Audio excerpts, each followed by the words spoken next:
هتكلم عن ال growth predictors، والحقيقة أنا سميتها closer look to the future، لأن هوري حضراتكم قد إيه هو بيفرق جدا جدا في إن إحنا ندي العيان information for his future. This talk is sponsored by Merck. بشكر ميرك على sponsoring this talk, and this is the disclaimer. And let me open the scene by a very simple question. This is a very easy question. Parent or child coming to our clinic asking this very easy question: am I short or tall? ودي حاجة very easy for all of us. It's very easy to answer. We all know the Bell chart, and most of the population, 95%, lie at the middle of the Bell chart between -2 and +2. And those below -2 are defined as being short, and those above +2 are defined as being tall. So growth charts can answer this question. Is my child short? Is my child tall? It's very easy to answer using the growth chart, whether the percentile or the standard deviation. A lot of factors affect the growth. We have intrinsic factors like genetic, hormonal, general health, and extrinsic factors like nutrition, exercise, socioeconomic factors, and they act hand in hand together to promote the growth of our children. This is a very simple chart of a 7-year-old girl who came with short stature, and you can see clearly that the girl started to decelerate the height at the age of 3 years, and then the height is plateau. So this is what I call a screenshot. Yes, the parent coming to me at this time and the doctor telling the parent, yes, your child is short or decelerating the height. And this is the easy part of the scenario. But what if you are stuck in the heavy traffic of a more difficult question? This is the more difficult question. And we, as pediatric endocrinologists, are asked by the parent a very natural question. The child asking me, how tall will I be in the future? Or the parent asking, how tall will my child be in the future? This is the more difficult question that needs an answer. And to answer the question, we need to take a closer look and a deeper look into the future of this child. So again, how tall will my child be as an adult? He's not asking about now, he's asking about the future. And this is what we call predicted adult height, when the doctor predicts the future height of the child. So what does the future hold regarding the height of this child? In other words, can we predict the future final height of a child presenting to me now at the clinic? The answer is yes. We can predict the future height using what we call the growth predictors or the growth calculators. And we have various ways of predicting the future final height. First of all, and this is the least accurate, this is the growth charts. And this is the projected adult height. Also, we have the very well-known formula of the mid-parental height. We also have predicted adult height using the bone age, either by Bailey-Pinot, Tanner-Whitehouse, Roche-Weiner, and Tyson methods. And I'm going to discuss these methods in details. And finally, there are recently online final adult height calculators that I'm going to show you screenshots from these methods. So these are the growth predictors or calculators who will answer the question of how tall will my child finally be? There are a lot of factors affecting the adult height prediction. Of course, the mother's height, the father's height, through which we calculate the mid-parental height, the bone age, the age at which we calculate the current height, the menarche in girls. All of these are put together and compared to the genetic range or the mid-parental height, and also compared to the general population. So we compare using the formula either to general population or mid-parental height. We all know the formula. This is the very simple formula of the mid-parental height and the target height range. In girls, we subtract 13 from the father's height in addition to maternal height divided by 2.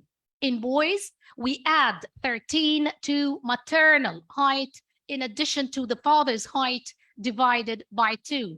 And the mid-parental height is an indicator of the child's genetic potential for growth. And the mid-parental height is compared to projected or predicted adult height.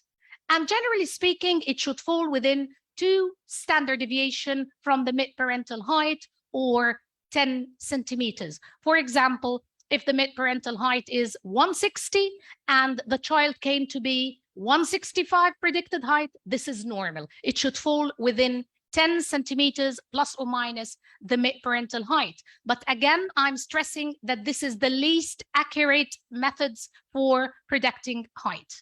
So just to give you an example, this is comparing projected adult height to the target height. And please help me with this. So if we project the height, this is the projected height, meaning I project until the end of the curve using the yellow dots. This is the projected adult height minus 2.1 and the mid-parental height minus 2.2. This is 161 centimeters and this is 162. Now, let me ask you, this is the target height range. Does this child fall within the mid-parental height range? Yes or no? Who says yes? Yes, thank you very much. Of course, because the difference is very minimal. Okay, the difference is less than 2 standard deviation, less than 10 centimeters, so he's falling within the target height range. What about this case? This is the projected height here, minus 3.5, and the mid-parental height plus 2.1. This is 187 expected height, and this is 153.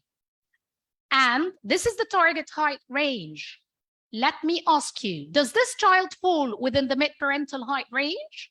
No, thank you very much. So this is how we compare projected height on the chart and the mid-parental height. Again, this is not the most accurate way. Now, let me tell you that bone age is the most accurate method to predict the final adult height. We have a lot of methods that I'm going to share with you. And the ideal growth prediction model should be validated using independent cohort of the same group, having a small prediction error, explain the variability to treatment based on readily available standardized variables, include modalities based on biological principle, and it should be easy. So we need an easy method and an accurate method. This is the most important slide because this summarizes all the prediction models, the generations that we use. We have 4 generations of bone age methods and 7 methods for adult height prediction. For the bone age, the first one was in 1946 to 59. This is the Grulich and Pyle Atlas. We all know it. And then came the Tanner and Whitehouse. And this was 3 generations. Tanner 1, 2, and 3 model. And then the Fels method and lastly, the bone expert in 2008. Regarding the prediction models, we have the Belli-Pinot method and the Tanner method and RWT Camus method, and again, the bone expert. So the first was in 1946, and generations came more and more with various prediction models. But please, let me remind you that Grulich and Pyle is the most common bone age rating atlas used nowadays. And Belli-Pinot method is the most widely used adult height prediction method all over the world. So in this table, you can see a lot of methods, but to sum it up, Belli-Pinot is the most common and Grulich and Pyle is the most common. Now, this is the Grulich and Pyle Atlas. It's very easy, it's widely used, and it's based on the X-ray of the hand and wrist of upper class girls and boys in UK born between 1931 to 42. But what is the disadvantage? It assumes that all bones have identical skeletal age and subsequent development follows. And however, evidence suggests that there is a wide variation in the pattern of ossification in the bones. In Grulich and Pyle, it assumes all of them have the same age, but they appear in succession. Also, it should be used with caution when applied to populations of various ethnicity and growth retardation. And this is the method of Bailey and Pinot, and it is classified into average, retarded, and advanced. It's the most widely used method, as I told you, and it was developed in 1950 and revised in 1959. It's established according to the bone age assessment of the standards of Grulich and Pyle, and you have to apply it from the age of 6 years. So you cannot calculate predicted height before the age of 6 years. And this is the Tanner and Whitehouse method for prediction model, very accurate. It's 95% of prediction. It's very accurate, but it's very difficult and takes a lot of time because we calculate bone by bone. It's not a photograph like the Grulich and Pyle. And here you can see that the Tanner Whitehouse implements menarche by setting a separate formula, and 6.6 centimeters is the average expected height gain in girls post-menarche. And this is the revised version of the Tanner and Whitehouse. This is the version number 3. And the original was developed in 1950 and 1960, and then published 2001. As you see here, the scoring method is more objective. It's more accurate than the Grulich and Pyle, but it takes a lot of time and it's really tedious, although it's more accurate. This is a nice article published in Endocrine Connections on adult height prediction in patients with growth hormone deficiency. Again, this is a very recent article, 2020, and it was clearly mentioned that the commonly used method for adult height prediction is the bone age using Grulich and Pyle, and prediction using either Bailey-Pinot or Tanner Whitehouse version number 2. And the height prediction by Bailey-Pinot and Tanner Whitehouse at the onset of growth hormone treatment underestimates adult height in prepubertal children and overestimates after the onset of growth hormone therapy. So again, it's not that accurate. Another method is the Roche, Weiner, and Thyssen method, which is similar to Tanner Whitehouse. It's based on the bone age. And in developing this model, Roche tried to use the bone age of hand, foot, and knee. So it's even more difficult. It's not only the hand. And then it was modified to use the X-ray of the hand. And then in 1993, it was modified into RWT method presented in 1993. So these are the old models for growth prediction. What about the updates, the new growth prediction calculators? These are the online growth predictors calculators. We have Kiggs Oxology calculator, and this is very famous and popular, Gothenburg prediction model, Cologne prediction model, and the Bone Expert. It's very easy. You just enter the data of the patient and you calculate the predicted adult height. These 4 rely on the bone age, and therefore they are accurate, while Camus-Roche method does not take the bone age into consideration, and that's why it is not accurate enough. So the best way is to rely on the bone age to calculate predicted adult height. This is an article published by Professor Ranke and Lindberg, one of the leaders in the field of growth and its prediction. And they invented the Kiggs Oxology predictor to calculate predicted adult height. And this was data from large Kiggs study for development of growth prediction models according to pubertal stages and diagnoses. So this is even more accurate because it takes into consideration the diagnosis and the pubertal status of the patient. And here you can see in children with growth hormone therapy, Turner syndrome, SGA, idiopathic short stature. There are specific prediction models for each diagnosis. And these are the criteria that are taken into consideration: the age at the onset, the age of puberty, the birth weight, the growth hormone dose, the number of growth hormone injections, the mid-parental height, the weight, the height, menarche. Very accurate. You just enter the data and you click on the button and you get the predicted adult height. And this is a screenshot from the program itself. This is how predicted adult height is applied. Enter the data, click on the button, you get predicted adult height. And the good thing about KIGS Oxology Calculator is that it applies the Bailey-Pinot and the Tanner-Whitehouse combined together. So it avoids the disadvantages of each of them, and it's very accurate. Again, in this article, predicting growth response to growth hormone, and this is a very recent thing. Can we predict response to growth hormone when starting treatment? The answer is yes. Growth model can predict the growth response in patients on growth hormone therapy. And this is very important, especially in patients with Turner syndrome and SGA. In children with growth hormone deficiency, severity is very important, and response in the first year is very important as well. Again, comparing online growth prediction models, as we mentioned, the KIGS prediction model is very accurate.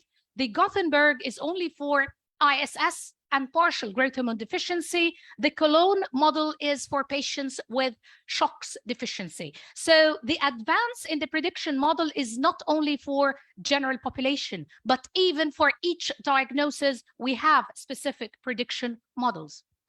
And this is a nice model. This is the Bone Expert. And here you can see, this is an adult height predictor created based on the Bailey-Pinot. Mathematics of the Tanner-Whitehouse have been included. Again, it includes the Bailey-Pinot and the Tanner-Whitehouse. And look how accurate it is. It takes into consideration ethnicity, bone age, height, mid-parental height, and menarche. So it's very accurate as well. Now, the advantages here, it's automated, it's bias-free in tall and short children. It's an elegant aspect which takes into consideration a lot of factors, and therefore it's accurate. And above all, it's an online model which is very easy to use, and you can find it on the internet online. The limitation is that it's only for Caucasian children, so you're not sure it's applicable for other ethnicities. Also, it's developed for healthy children, and so it is not applicable for diagnoses with pathology like SGA, growth hormone deficiency, and Turner. And this is, again, how it looks like. You just enter the information, click on the button, and you find predicted height, which is very accurate. And this is an article comparing the Bone Expert and the Bailey-Pinot. They are nearly the same, a non-significant difference between them. And this is the Camas-Roche method, which predicts the adult height stature, relying on the age, gender, weight, height, and it's applicable above the age of 4. Again, it does not rely on the bone age, and therefore it's not very accurate. The aim of growth hormone therapy through the lifespan is to maintain catch-up, maintenance, puberty, and adulthood growth. And the first-year growth response is defined as being normal when the growth response height SDS is more than plus 0.5 standard deviation in the first year of growth hormone therapy. So when to define a poor response? These are the definitions of poor responders to growth hormone. The first year height gain less than 0.5 standard deviation on the growth chart. The first year height velocity less than 1 standard deviation on the growth chart, or generally speaking, less than 3 centimeters a year, or on the growth response curve, less than -1 standard deviation. So these are definitions of poor response. And the growth hormone therapy in the short child aims to optimize the final height and to reach the target height range. And looking at the strategy of growth hormone dose titration, we have oxology-based dosing, IGF-based dosing, titrating by IGF-1, and recently, we have prediction model-based dosing, meaning that you give the growth hormone, you calculate the predicted adult height. If it's not falling within predicted adult height target range, you have to increase the dose of growth hormone.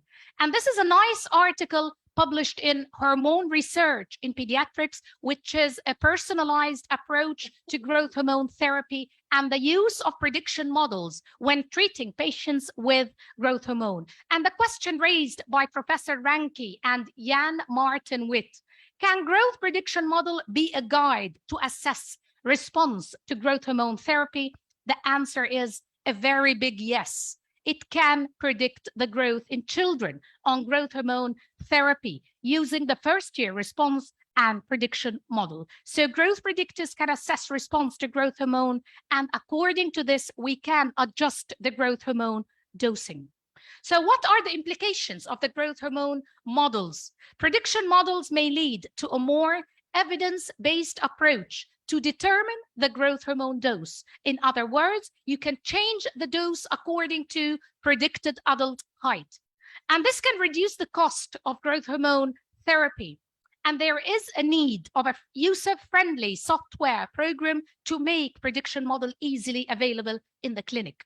I think it's very important to have online prediction model at the clinic of every pediatric endocrinologist, entering the data and telling the patient, how will the height of the child be in the future? And this is very cost effective in order to know when to give and when not to give growth hormone. So the goal of prediction model is to identify poor responders, determine the growth hormone dose, provide realistic expectations of the growth response, to foster development of dosing strategy on the cumulative growth hormone dose.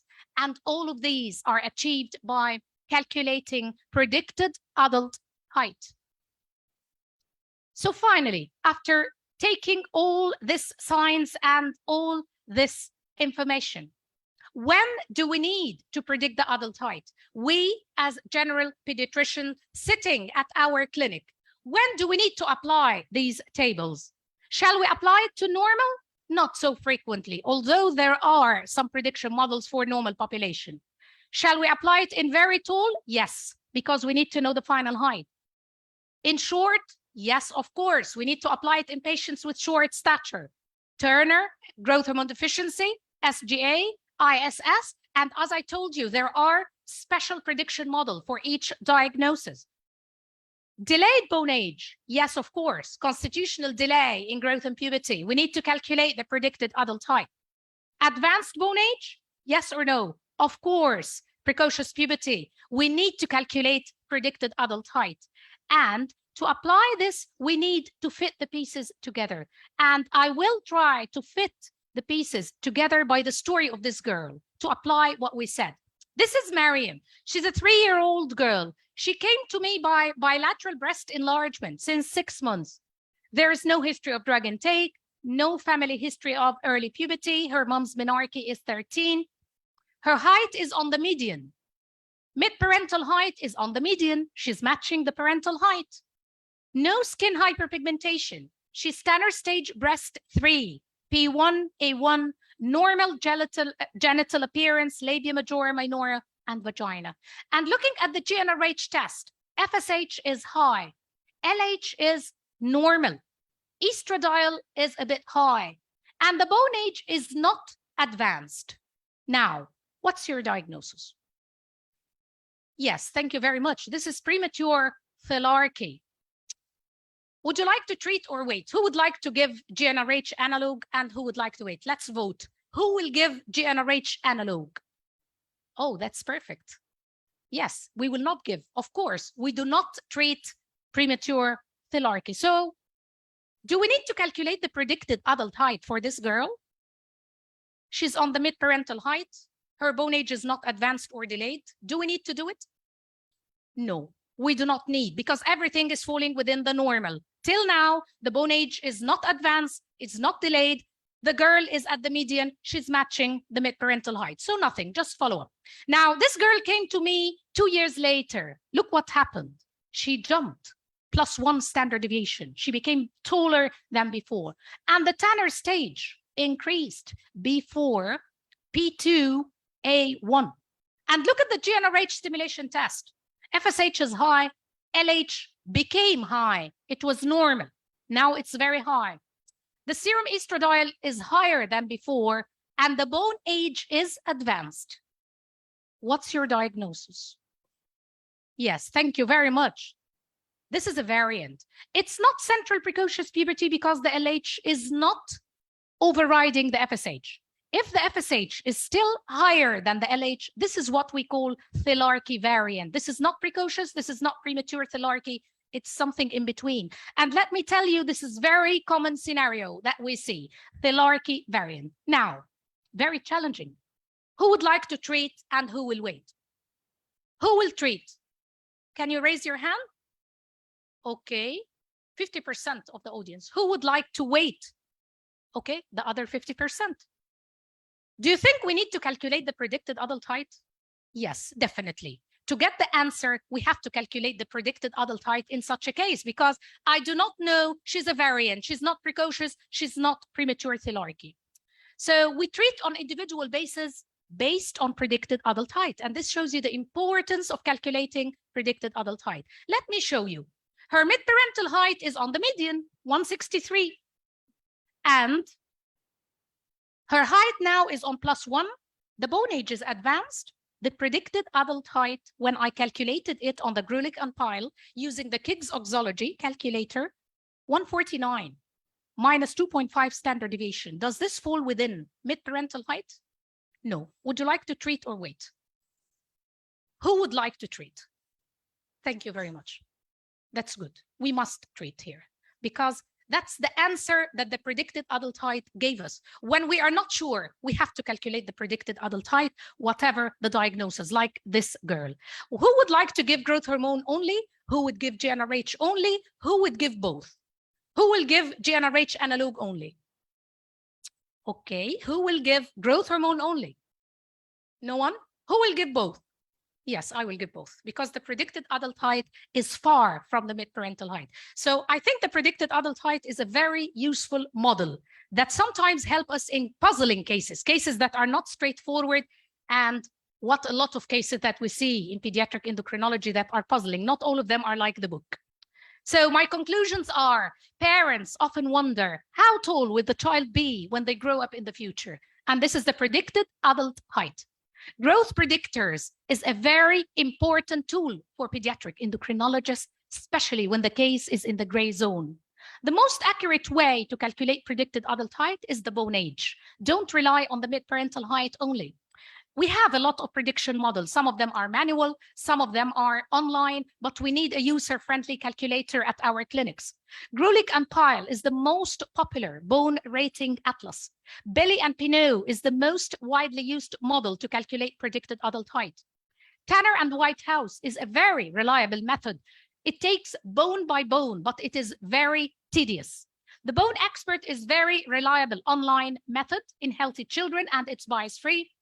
Kiggs Oxology calculator developed by Professor Michelle Ranke applies to various diagnoses. I personally like the Kiggs Oxology calculator very much. Growth prediction can influence the growth hormone dose titration in patients on growth hormone therapy. And finally, it's very important to compare predicted adult height to the midparental height to the population chart, and remember to treat on individual base. Take it case by case depending on the model. And finally, I will end by this very nice quote by Tony Line Chiney. You must predict the future, and you must learn to act deliberately to control your destiny. And this is one of our tools that we can predict in pediatric endocrinology, a very valuable tool that should be addressed in the field of pediatric endocrinology. And remember, always choose the right model that suits every patient to get the right answer. And remember to predict the future and to calculate the future adult height for each and every patient when you are not sure of the answer, when the parent come asking you, how tall will my child be in the future? Thank you very much for your attention.